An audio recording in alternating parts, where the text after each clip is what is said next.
2023 was one hell of a year for gaming. There were so many interesting games that came out this year in so many different genres by so many different studios. It was kind of impossible to play everything that came out this year. Like, just take a look at all the games that were nominated for awards for the Game Awards. All these categories are stacked. While people are focusing on what game they think is the game of the year, I wanted to speak on the games that have came out this year that I think were some absolute bangers, but maybe didn't get nowhere near as much attention as the Flavor of the Week game, and unfortunately came and went. I'll start with the most popular titles, and it'll get more obscure as the video continues. Welcome to another episode of Untitled Gaming Discussions. And with that, the 2023 season comes to an end. Good night.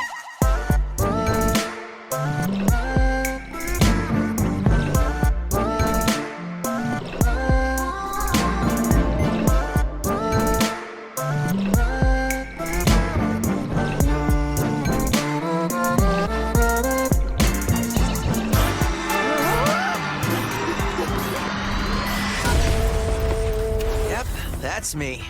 And you're probably wondering how I ended up here. Well, it's pretty standard. The first game I want to talk about at the top of this list is Hi-Fi Rush, a game that came out at the beginning of 2023 in January, literally announcing its reveal and launching that exact same day. This brand new IP was also made by Tango Gameworks, the same people who made The Evil Within and Ghostwire Tokyo. You wouldn't expect them to go from making that to making a rhythm action game with combat similar to something out of Devil May Cry, but they absolutely killed it. They've done a great spin on the hack and slash formula by adding the rhythm element into it, and it's not some sort of gimmick either. The entire game is centered around this rhythm system. The game world will move and pop in sync with the music, enemies attack in sync with the music, and obviously Chai and his allies are in sync as well.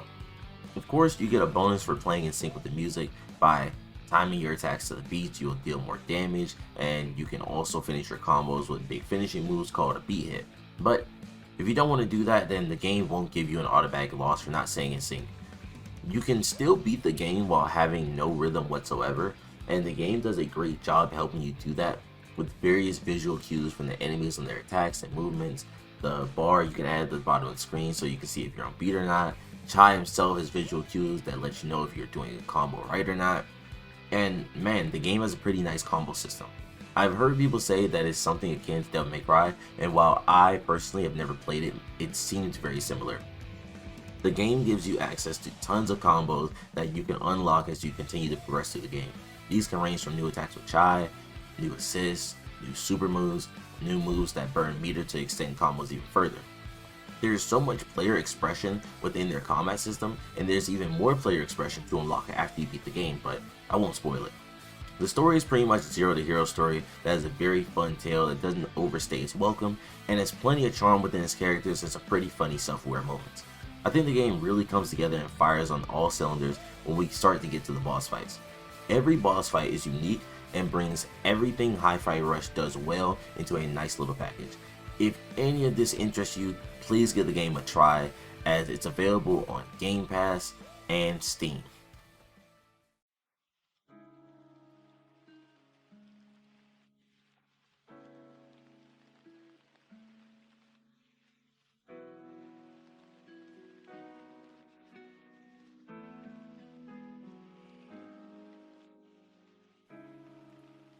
For this next entry, I'll be talking about Lies of P. Another take on the Souls formula, but this time it's the reimagining of the tale of Pinocchio, which basically means this game uses the characters from Pinocchio, but it tells its own tale. In this story, puppets have turned on humans and become relentless killing machines. You are the character P on a quest to find Geppetto, find out why this is happening, and ultimately become human. Of course, this being a Souls game, it has things like Soul System, bonfire type checkpoints, big ridiculous bosses, etc. The thing that makes this unique to me is the bigger focus on the story. It doesn't feel like you need to go and read lore books to understand what's happening and why.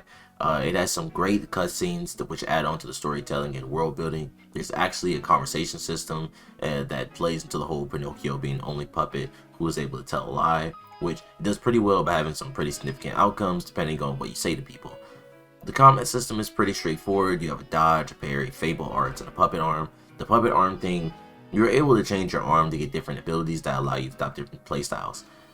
Fable arts are essentially special moves that can only be used once you accumulate enough meters to deal out some pretty powerful moves. The moves differ for every weapon. And the most interesting part is that you can actually break any weapon apart and combine the blade and hilt of two completely different weapons to create something entirely new. That will change the stats of the weapons, the favorable arts, and can change the fighting style of the weapon entirely. You can also put the weapon back together, so don't worry about breaking it apart and not being able to use the original version again. There's also a skill tree that you unlock that greatly changes how you can play the game. I think this game has a very similar vibe to Bloodborne and the aesthetic for the game, but I think that's kind of where the comparisons end, as I think it really does begin to come to its own as you progress in the game and unlock more of the game's mechanics, more weapons, more features, meet more characters, and explore the game's interesting world. While we are within the same genre, Wulong Fallen Dynasty comes with a completely different tone as it sets its foot in the Souls genre, compared to Lies of P. This game should give you pretty similar vibes to Nioh, as this game is made by the same team, Team Ninja. This game takes place in the Three Kingdoms era of ancient China, where you play a nameless militia soldier fighting for survival in a dark fantasy version of this era where demons play the Three Kingdoms.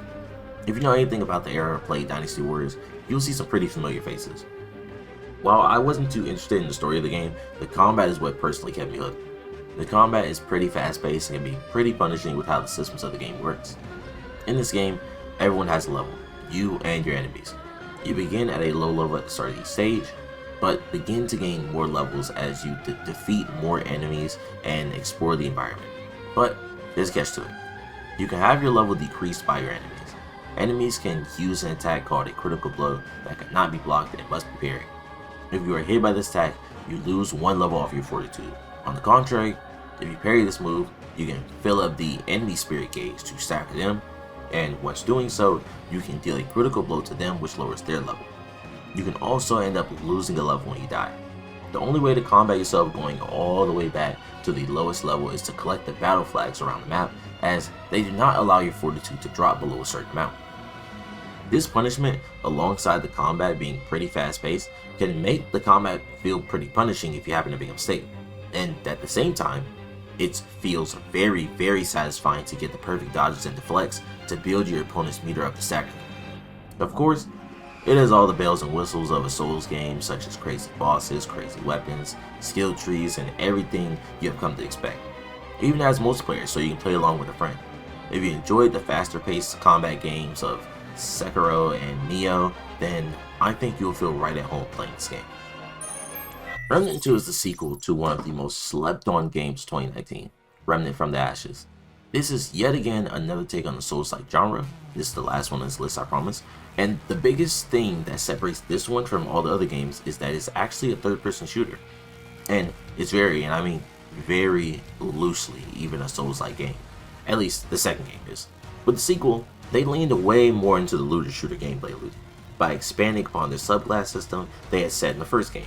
In the first game, there were subclasses, but there were only 3 of them, and they only really affected your starting stats and starting weapon.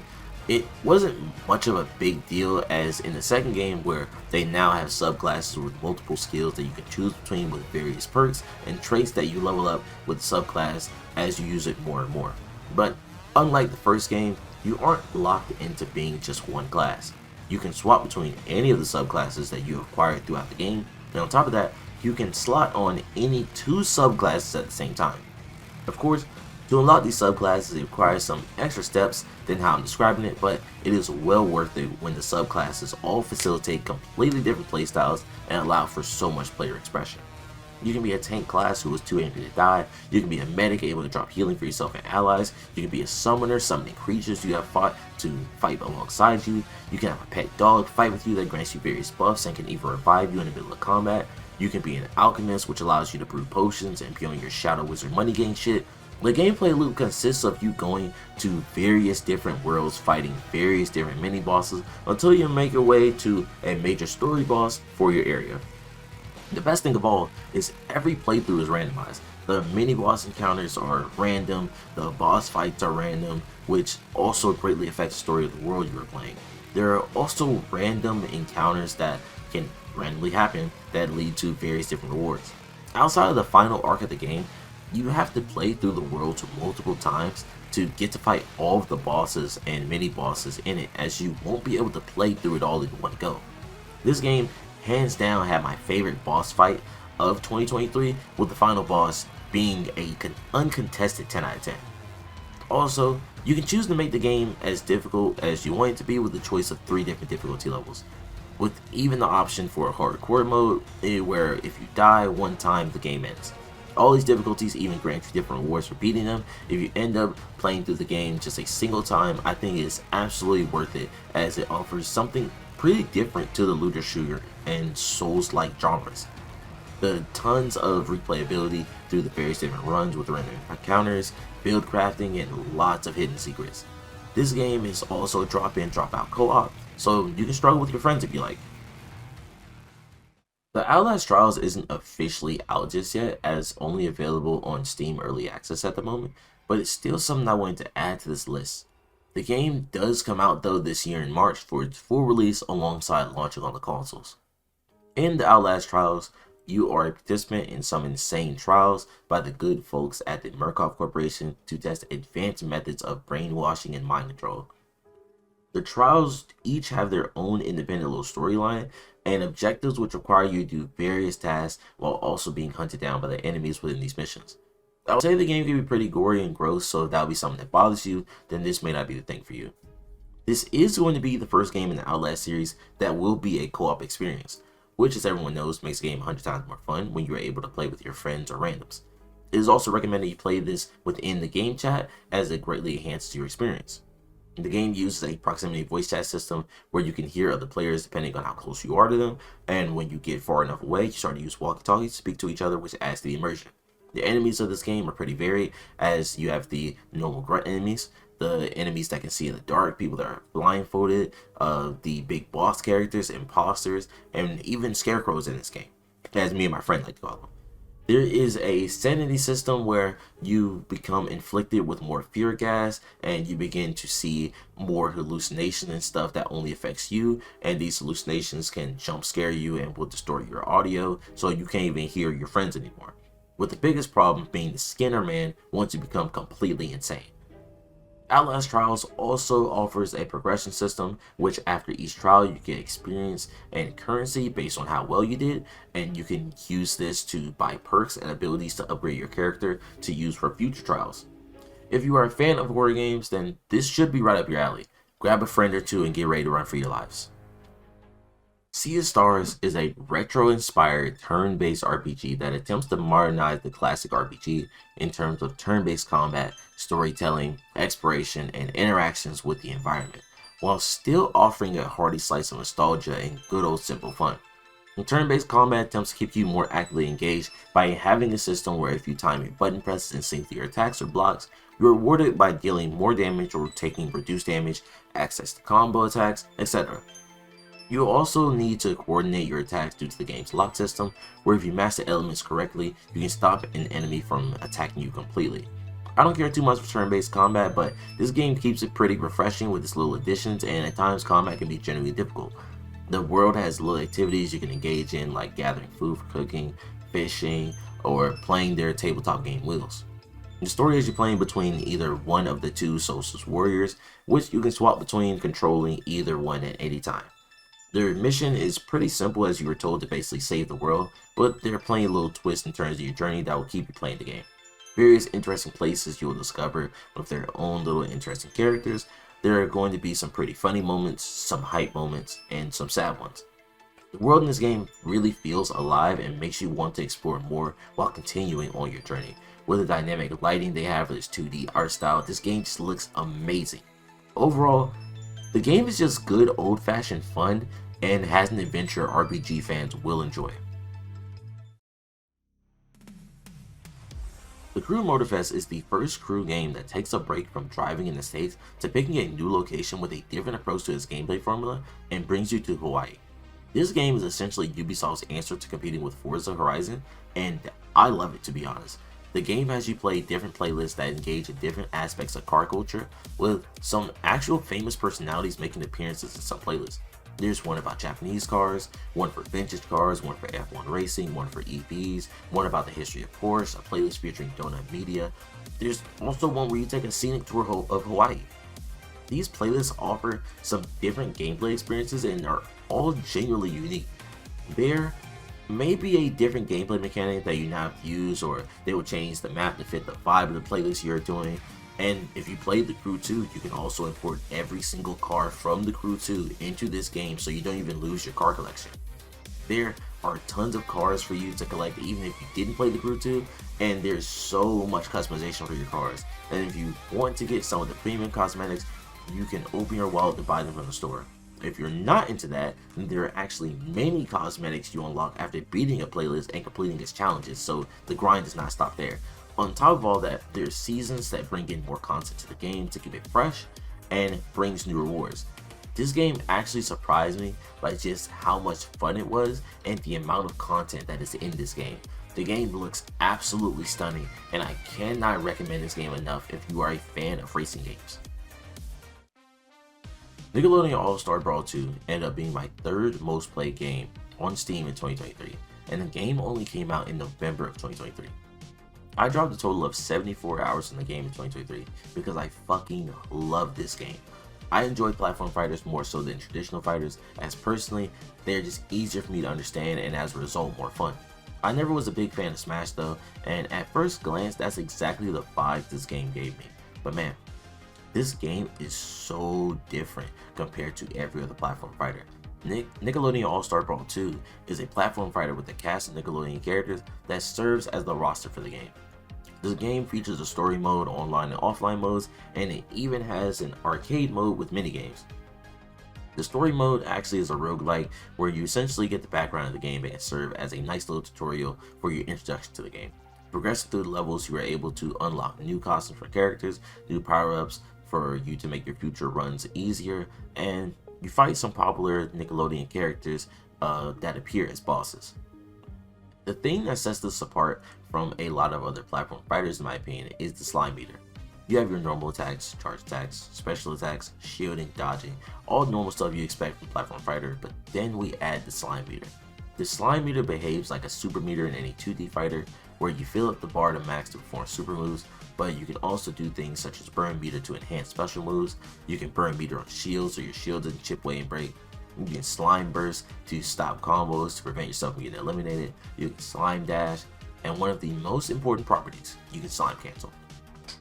Slime canceling allows you to cancel whatever move you are doing, to be able to take literally any action you want. With all this nuance to the combat system, it feels like there's so many layers to it, and there's so much experimentation you can do with each character, as each character feels vastly different from one another with their own unique playstyles, mechanics, and various references to their TV shows. The stages are actually pretty fun and varied, and there are options to pick between tri-plat, 2-plat, 1 moving plat, and no plat stages. The game kept me hooked for so many hours last year, and it had me making so much content on the game because of how much fun I was having. Thankfully, the game is crossplay, so even though not too many people hopped on the game on PC, there's still people playing on console, which means that you can still get some matches in and the game isn't completely dead.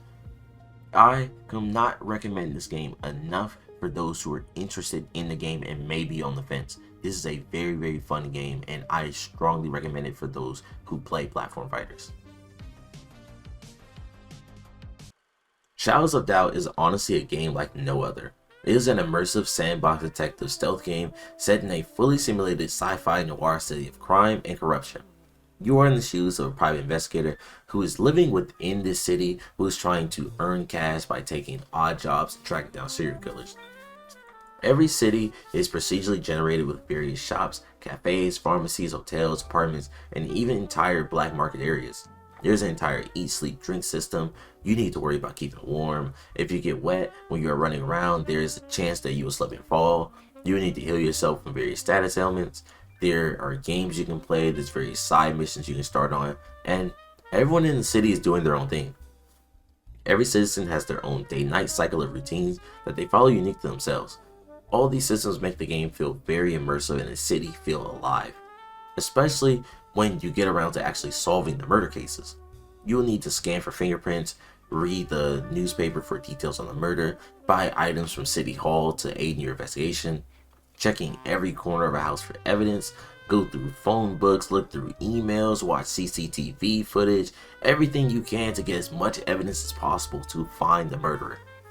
This game is very different compared to anything I played last year and has received constant updates throughout the year, and the dev confirmed it will have modding support, so it'll be really cool to see how modders create their own cities or maybe their own cases for you to solve.